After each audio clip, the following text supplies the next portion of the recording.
Salut, c'est Étienne Tremblay de la machine mixeur. Aujourd'hui, les amis, on va parler des différentes étapes d'égalisation durant le mixage d'une chanson. C'est probablement une des choses les plus difficiles, c'est d'avoir vraiment une bonne vision d'ensemble puis de comprendre l'interrelation des différents traitements lorsqu'on mixe une chanson. Fait qu'on va parler vraiment là, de l'égalisation dans son ensemble. Je vais essayer de pas m'embourber, de pas me perdre dans les détails, parce que c'est très facile de se perdre dans les détails lorsqu'on parle d'égalisation, parce que c'est le traitement le plus important lorsqu'on fait du mix et du mastering. En passant, si vous ne la possédez pas déjà, jusqu'au 30 novembre là, 2021, j'offre ma formation EQ101 gratuitement. C'est du jamais vu. Je n'ai jamais offert comme ça là, une formation de base essentielle gratuitement. C'est 3 heures de formation vidéo avec des pistes que vous pouvez télécharger. C'est ces pistes-là d'ailleurs qu'on va utiliser dans la capsule d'aujourd'hui. Alors profitez-en. Ça peut vraiment vous donner un sérieux coup de pouce si vous débutez en mix. Et jusqu'au 30 novembre aussi, j'offre 30% de rabais. Pas 30%, excusez-moi, 80% de rabais sur toutes les formations et les bundles. Dans certains cas, là, les formations vous reviennent à moins de 6 € la formation. Sont en prix régulier, généralement à 39 €. Fait que là, c'est particulièrement abordable. Profitez-en, les amis. Puis avant de commencer, juste vous mentionner aussi que dimanche prochain, le 28 novembre, à 14h, 20h, heure de France, je vais mixer avec vous live sur YouTube une chanson. Fait que donc, tenez-vous au courant. 14h, encore une fois, heure du Québec, 20h, heure de France. On va mixer une chanson ensemble, une des dernières chansons avec mon projet avec Sheen. Fait que donc, l'égalisation. Une des premières choses là, lorsqu'on débute le mix d'une chanson, c'est vraiment de faire la balance de volume. Là, je vais vous mettre les écouteurs juste pour pouvoir, avec vous, là, illustrer mes propos. Fait que donc, on a une balance de volume. Là, présentement, d'ailleurs, j'ai presque aucun traitement. J'ai un peu d'égalisation, compression, j'ai peut-être une reverb ouverte. Là. Fait qu'on a un mix stéréo qui se tient. C'est vraiment important. Et moi, généralement, lorsque je vais faire ma balance de volume, si j'entends des problèmes, je vais les régler tout de suite. C'est une des premières choses que je vais faire, c'est vraiment la résolution de problèmes. Autrement dit, si un son est trop boomy ou a trop de basses fréquences ou a des fréquences super agressantes, généralement, je vais commencer par régler ça assez rapidement. Et souvent même, je vais égaliser en premier la voix. Si jamais la sonorité de la voix ne fonctionne plus ou moins bien, je vais tout de suite l'égaliser parce que la voix, c'est vraiment au centre de beaucoup de nos chansons de nos jours, des chansons pop. Fait que je vais déjà faire un travail d'égalisation. Là, présentement, la voix, elle a un son qui est très correct, sans égalisation. Je ne l'ai pas égalisé. C'est bien correct. La première chose que moi je ferais, par exemple, dans un mix rock, c'est vraiment d'égaliser, par exemple, des microphones comme les overhead, où que là, on va avoir beaucoup trop de basses fréquences, un petit peu trop de low mid, de basse. On va avoir une résonance aussi. Fait qu'on règle ces problèmes-là. Pour vous donner une petite idée, là. Fait que sans le travail d'égalisation, on va encore une fois régler les basses fréquences pour pas que le kick soit trop audible. On enlève un petit peu des low mid. Cette résonance-là ici, je vais la booster. Là, on l'entend pas vraiment avec les toms, c'est vraiment avec les cymbales qu'on l'entend très bien.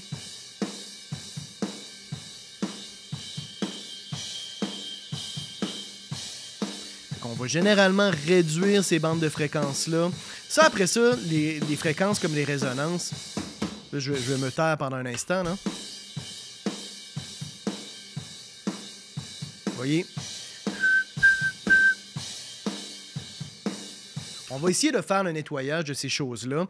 Bref, on règle nos problèmes, on essaye de donner de la présence, de la clarté. Il y a tout ça d'expliquer évidemment dans la formation. Puis j'en parle aussi dans mon guide PDF d'égalisation gratuit. Mon guide d'égalisation gratuit sur l'égalisation. Ça fait beaucoup de fois que je dis égalisation. Bref, si jamais vous ne voulez pas vous taper la formation de 3 heures, j'ai aussi un petit guide PDF là, que vous pouvez télécharger qui peut vous aider là, quand même là, pour votre travail d'égalisation. Fait que bref, on va justement faire tout le travail. Puis là, ce qui est important aussi de mentionner, c'est que des traitements comme la compression vont aussi beaucoup influencer le travail d'égalisation. Fait que dans le cas, par exemple, justement de la voix, moi, je vais toujours compresser la voix en premier avant de faire l'égalisation parce que dans la majorité des contextes, moi je vous dirais pas mal toujours, il faut compresser la voix pour qu'elle se tienne bien en termes de dynamique, qu'elle soit bien présente. On la compresse. Et puis ça, s'il y a des problèmes, mais c'est sûr que ça ramène les problèmes à l'avant-plan.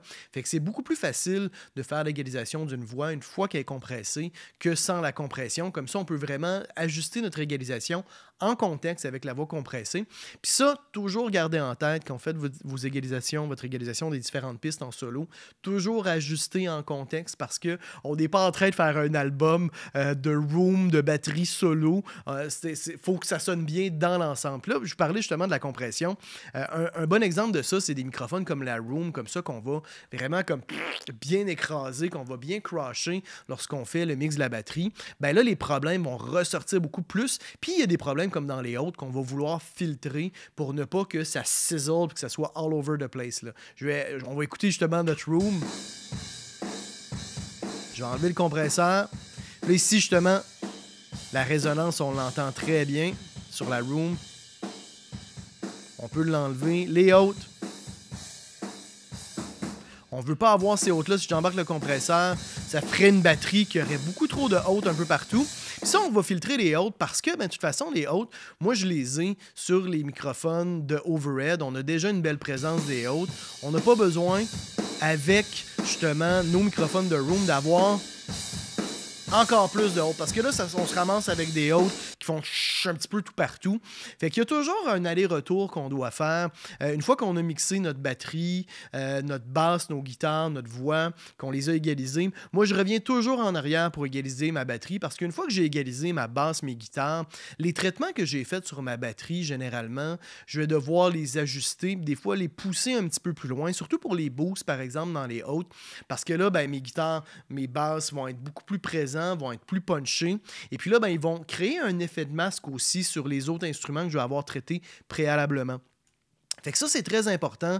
Une fois, c'est pas un travail, encore une fois, qui est linéaire, l'égalisation. Puis c'est ça, à mon avis, qui est probablement le plus difficile à expliquer. C'est aussi la chose la plus difficile à comprendre lorsqu'on débute. Fait que c'est normal si des fois vous avez une petite nausée quand vous débutez le mix. Je veux pas vous décourager, là. Mais là, c'est toujours normal d'être des fois un petit peu perdu parce que justement, on doit faire des fois des petits allers-retours. Des fois, on peut être un petit peu perdu. Fait que moi, je vous suggère toujours de faire un travail tout d'abord linéaire et après ça, on revient un petit peu en arrière sur nos différents traitements individuels.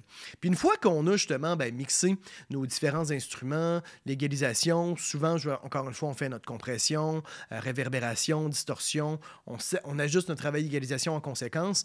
Une fois que j'ai un mix qui se tient, là, je vais travailler ma piste master en mettant, par exemple, un limiteur, compresseur, etc. Et ce travail-là, on va réduire la dynamique parce que on veut avoir un mix qui est assez linéaire en termes d'énergie sonore. On veut aussi remonter l'ensemble de l'impression du volume. Et puis ces travails-là qu'on va faire sur le master, ça va changer aussi les hautes fréquences. On va perdre un petit peu de présence de haute. Et c'est aussi à cette étape-là que moi, je vais écouter mes mix à différents volumes. Et puis là, on va se rendre compte souvent qu'à bas volume, notre mix va manquer peut-être là, un petit peu de haute. Je peux aller chercher d'ailleurs, juste pour vous montrer rapidement, hein, on peut prendre le limiteur, on va le mettre pour que ça ne change pas le volume. Là, je vais ramener l'ensemble du mix.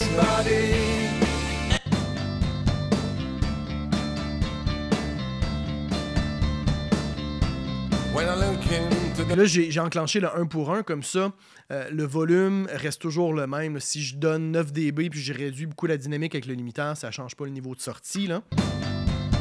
Fait qu'on peut vraiment entendre la dégradation, si vous voulez, du limiteur. Là.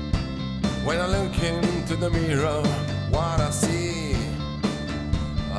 only me. Puis là, souvent, justement, si on écoute notre mix un peu moins fort, souvent, on va vouloir quand même ouvrir un peu notre mix dans les hautes. On va souvent vouloir donner un petit peu de présence dans le 6000, 5000, 6000. Un peu de présence des fois dans le 3000. C'est pas toujours le cas, mais souvent. On peut aller chercher un peu de low-end.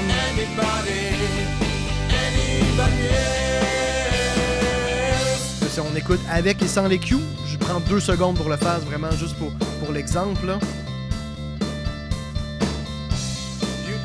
Et puis là, d'ailleurs, au niveau du routing, là, avant qu'on me pose la question, j'ai envoyé tous les instruments dans des pistes sous-groupes. Fait que toutes les pistes de drum dans une piste stéréo, toutes les basses, toutes les guitares, tous les claviers, toutes les voix.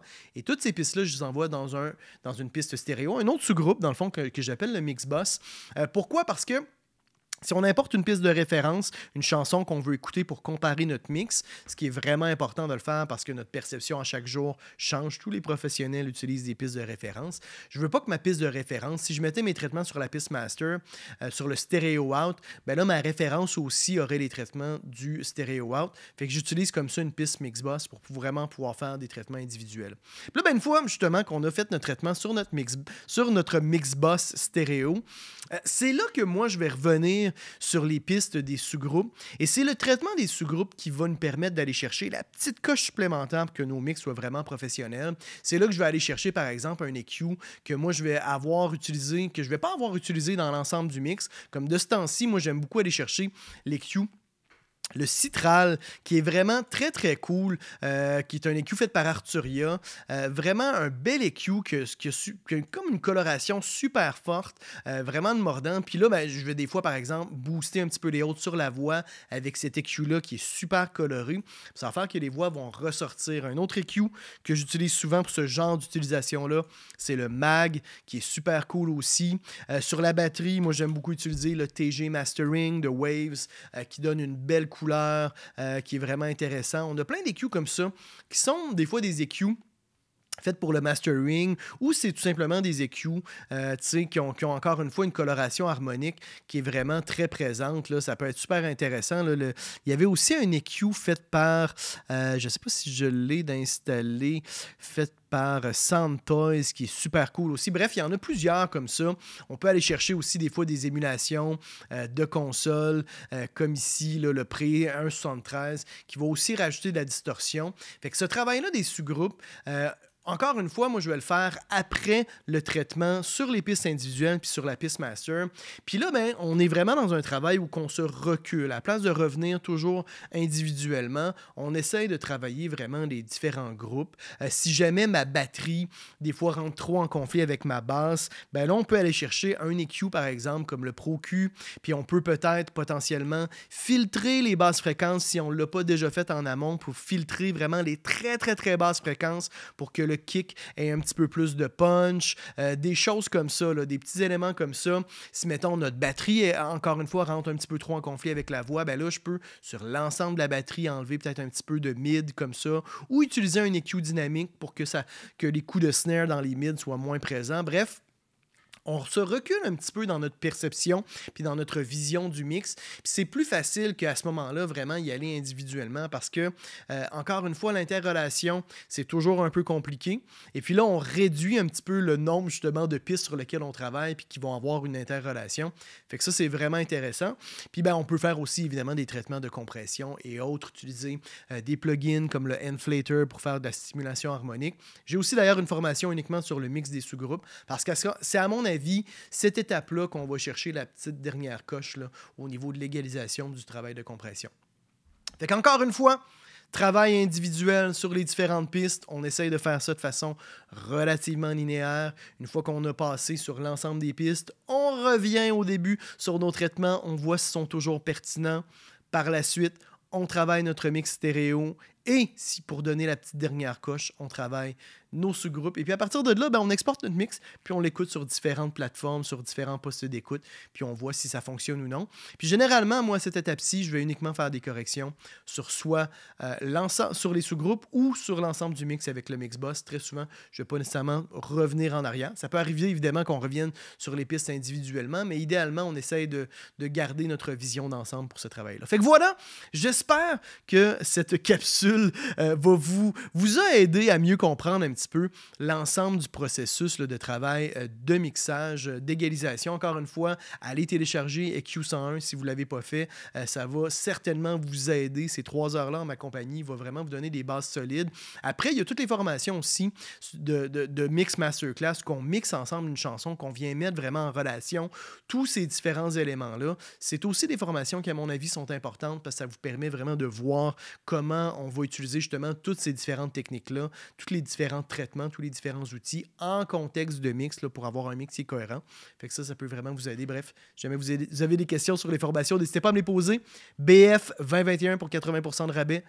jusqu'au 30 novembre 2021. Et encore une fois, dimanche prochain, les amis, j'espère que vous serez au rendez-vous. On va mixer ensemble une chanson. J'ai aucune idée combien de temps on va être en ligne ensemble. Je vais essayer quand même d'être efficace, là, mais ça risque d'être très agréable. Là. Ça fait longtemps qu'on a fait un petit live stream ensemble. Puis là, on va mixer une chanson. Fait que j'espère que vous avez apprécié ça. Mettez un petit pouce bleu si vous avez apprécié. Abonnez-vous à ma chaîne YouTube pour ne pas manquer justement le live stream. Et cliquez d'ailleurs sur la petite cloche. Comme ça, si jamais vous oubliez qu'il y a un live stream, vous allez avoir une petite notification de la part de YouTube. Et on se retrouve très bientôt. On se retrouve dimanche. C'est tout pour aujourd'hui. C'est Étienne Tremblay pour La Machine à mixer.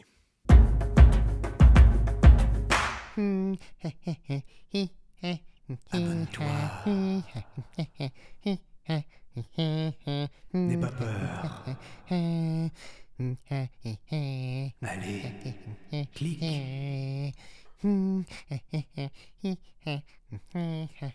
Abonne-toi.